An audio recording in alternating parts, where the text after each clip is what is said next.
नमस्कार माऊली, नमस्कार.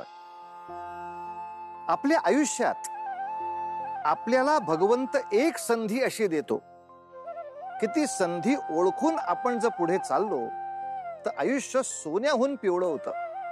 आणि म्हणूनच म्हणतात ना, संधीचं सोनं करावं. परिस्थिती कितीही बिकट असो पण देवाच्या कृपेनं एखादा योग्य मार्ग निश्चितपणे सापडतोच.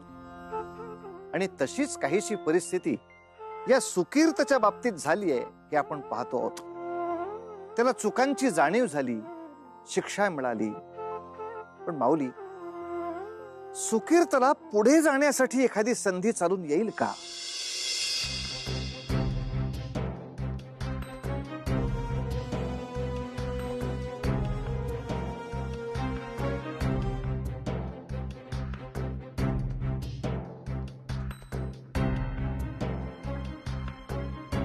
अवंती, तू? अहो, केवढी ती चिंता करावी. अवंती, तू तरी असं म्हणू नकोस. आपण सर्व कोणत्या कठीण प्रसंगातून जात आहोत हे तुलाही ज्ञात आहे. आणि त्यासाठीच उपाय म्हणून मी आज आपल्या येथील देवीच्या मंदिरात जाऊन आले. भ्राताश्रींसाठी प्रार्थना केली. 108 दिन नित्य नेमाने तुझ्या दर्शनास येईल. मंत्र म्हणेन, प्रार्थना करीन, जपजाप्य करीन असे देखील सांगून आले. चांगली कल्पना आहे आणि तितकाच चांगला हेतूही. ताई, भ्राताश्री. अगं हेमांगी, ह्या अवस्थेत तुझी अशी धावपळ करणे योग्य नाही. अहो, आनंदच इतका झालाय की मला राहवलेच नाही. आनंद? कसला आनंद? भ्राताश्री, तुम्हाला विश्वास नाही बसणार. आज आमच्या निद्रेत साक्षात देवीने दृष्टांत दिला. दृष्टांत दिला? अगं, ही तर भाग्याची घटना आहे. होय तर. आणि देवीने हे सुद्धा सांगितले की आमचे सौभाग्य सुखरूप आहे. त्यांना कसलीही इजा झालेली नाही. हे देवी, तुलाच आमची काळजी. कसे मानू तुझे आभार. आणि इतकेच नाही, देवीने आमच्या सुखी आनंदी कुटुंबाचे दर्शन घडवले, ज्यात ते, मी आणि आमचे कन्यारत्न सुद्धा होते.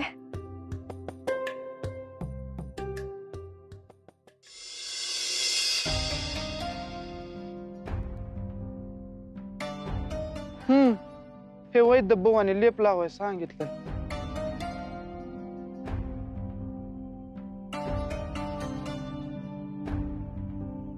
आपण इतक्या तातडीने ह्यांस वैद्यबुवांकडे घेऊन आलो आणि त्यांनी ह्यांस तपासले आणि योग्य ती औषधे देऊ केली, म्हणून किती बरे झाले ना. होय तर. याच औषधाचा याच्या शरीरावरती प्रभाव होईल व हे शुद्धीवर येतील. या सर्व धानलीत आपल्याला पुढील प्रवास करायचा आहे हे ध्यानी राहिलेच नाही. या तरुणास अशा स्थितीत सोडून जाणे योग्य आहे का? या नगरीत ललिता देवीचे वास्तव्य आहे. तिचे दर्शन न घेताच जायचे? हे ललिता देवी, आम्ही घोर पेचात सापडलो आहोत. आता तूच आम्हास सहाय्य कर आणि या महोदयास शुद्ध येऊ दे.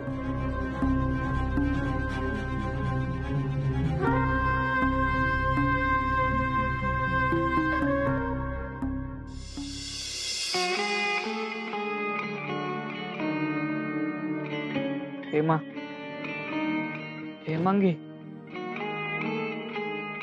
हेमांगी, हेमांगी.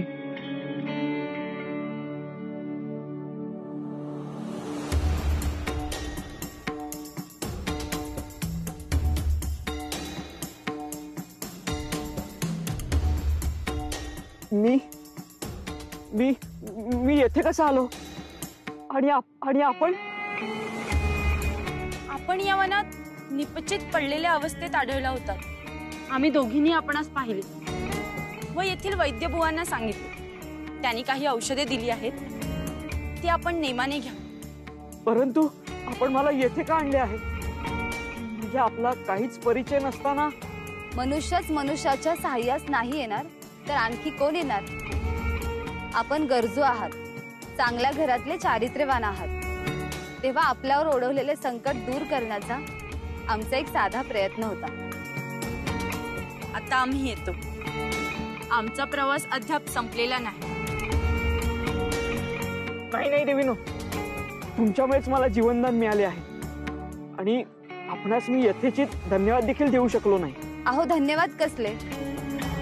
आम्ही तुमची सहाय्यता करू शकलो हे आमचे भाग्यच आहे. हो, पण तुम्ही येथेच वास्तव्यास का नाही राहत?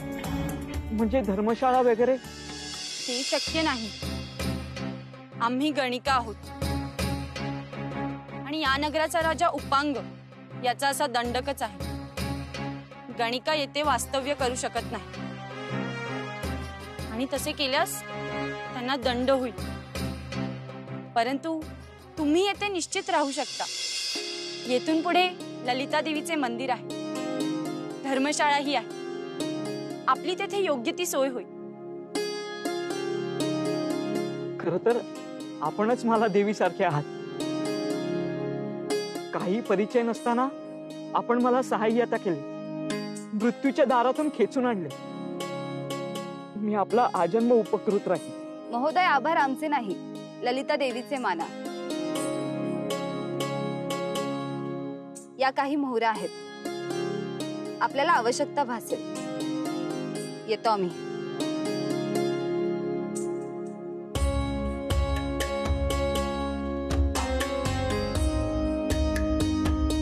ह्या दोन गणिकांनी माझे प्राण वाचवले, वन्य श्वापदांपासून माझे रक्षण केले आणि या ललिता देवीच्या नगरीत आणून सोडले. नक्कीच काहीतरी संकेत आहे हा. देवीने मला कौल दिलाय. मला देवीचे दर्शन घ्यायलाच हवे. देवी माते,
हे देवी, तुला तुझ्या अपत्याचा विरह जसा सहन होत नाही ना, तसाच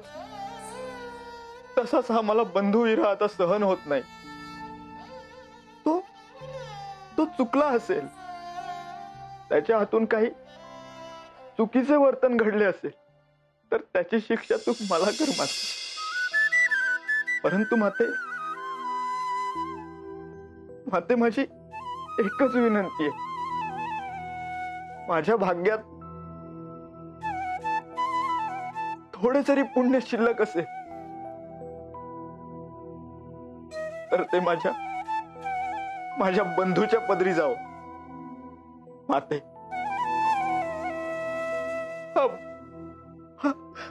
हा बंधू विरह आता नष्ट कर माते.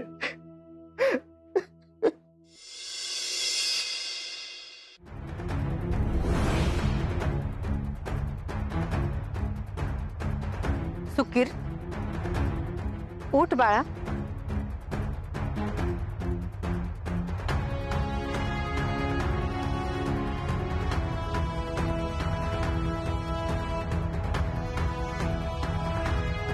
देवी,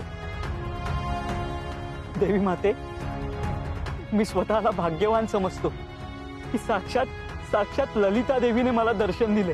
सुकीर, अखेर तुझ्या प्रार्थनेत प्रामाणिक अर्ज ऐकवाल, ज्यामुळे तुला झालेला पश्चाताप जाणवतो आहे आणि म्हणून तुझ्या जीवनात सारे काही सुरळीत व्हावे याकरिता एक अखेर संधी देत आहे. मी जे काही सांगेन त्याचे तशाच पद्धतीने आचरण करावेस. हो माते, मी आपल्याला शब्द देतो. या नगरीचा राजा उपांग आहे. हो, मला ज्ञात आहे. त्याच राजाकडे तुला जावयाचे आहे आणि त्याच्याकडून देवीच्या विशिष्ट अशा करंड्याची मागणी करा व त्यास ही कथा देखील सांगावी. तो करंडा प्राप्त झाल्यावर त्याची मनोभावे पूजा करावी, ज्यात कसलेही विघ्न नसावे. हो माते, आपण जे सांगाल तेच मी करेन.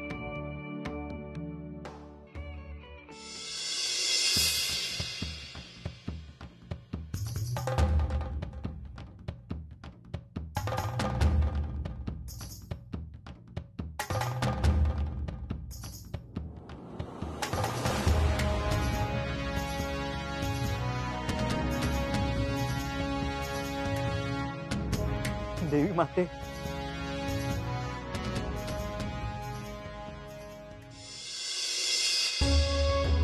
देवी, आजवर जशी ह्या हाताने ह्या नगरीची, येथील प्रजेची सेवा करण्याचे जे बळ दिलेस ते तसेच लाभू दे.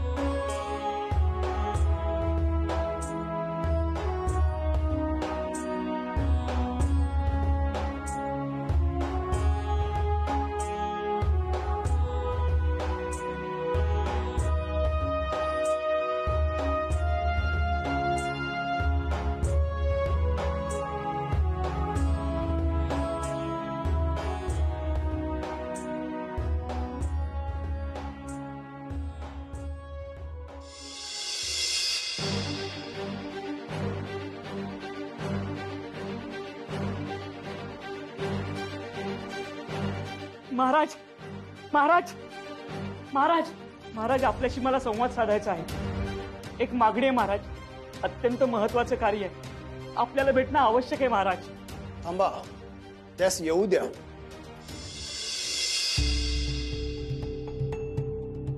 कोण आहेस तू? या नगरीचा वाटत नाहीस. महाराज, मी सुकीर्त.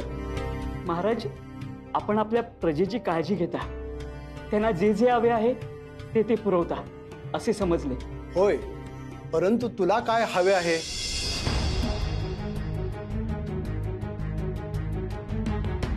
महाराज, मला त्या कुंकवाच्या करंड्यावरील झाकण हवे आहे. हे मूर्ख युवक! महाराज, महाराज, नको. तुझे हे धाडस या राज्याच्या राजाकडे त्याच्या पूजेचा कुंकवाच्या करंड्याची मागणी करतोस. महाराज, अहो महाराज, माझे ऐकून घ्या महाराज. आजपर्यंत कुठल्याही याचकाने असली हीन मागणी केली नाही, परंतु तू ज्या आवेशाने तू हा पवित्र करंडा मागितलास त्याची शिक्षा म्हणून तुझे हे शीर ह्या धडापासून वेगळे होणे आवश्यक आहे. नाही, नाही महाराज, महाराज, माझे ऐकून घ्या महाराज.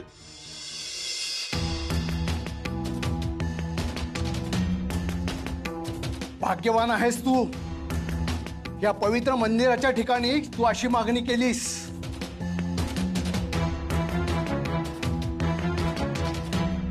हे स्थान कोणालाही मृत्यू देण्यास योग्य नाही.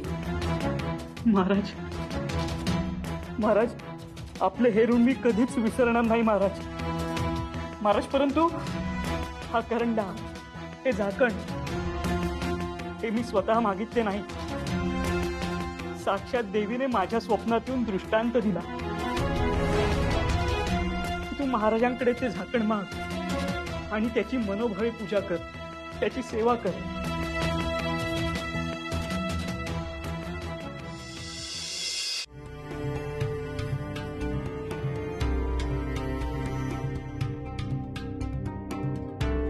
हा केवळ कुंकवाचा करंडा नाही, माझ्यापर्यंत चालत आलेला वारसा आहे, परंपरा आहे.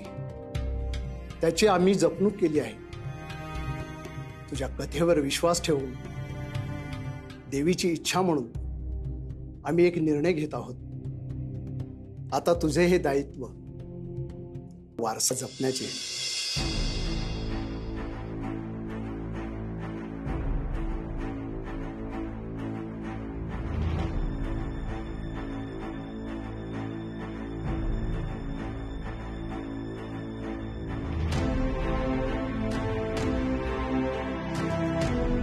देवीने मला एक संधी दिली आहे,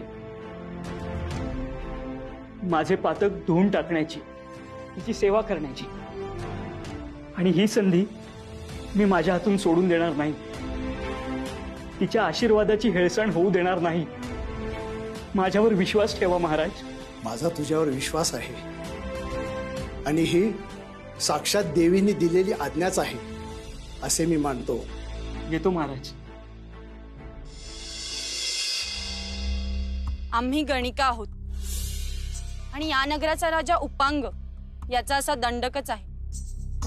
गणिका येथे वास्तव्य करू शकत नाही आणि तसे केल्यास त्यांना दंड होईल.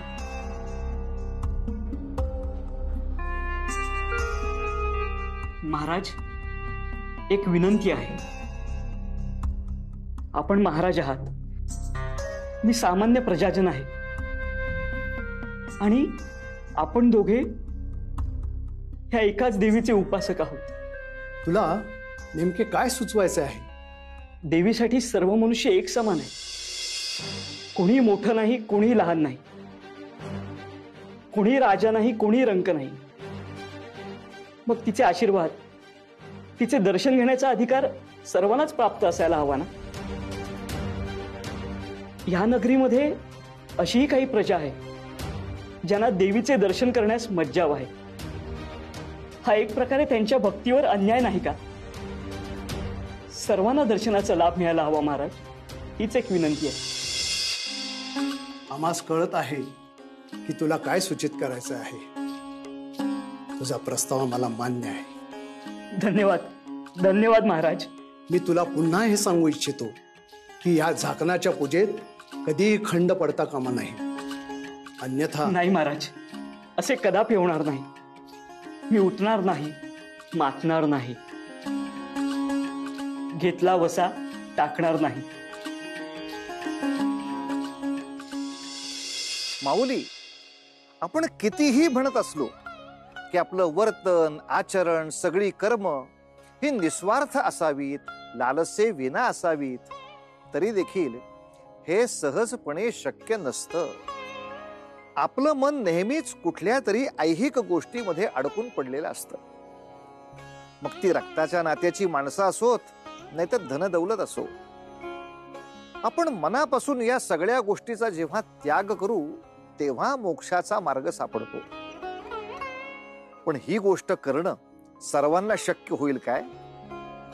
सुकीर्तला उपांग राजांनी करंड्याचं झाकण दिलं हे खरं, पण आता त्या झाकणाची आणि देवी ललितेची नित्यनेमानी पूजा व्हायला हवी, तरच त्याचं जीवन सुखाच्या मार्गावर परतेल. काय करेल सुकीर्त? पाहूया पुढील भागात. तोवर उतू नका, मातू नका, घेतला वसा टाकू नका.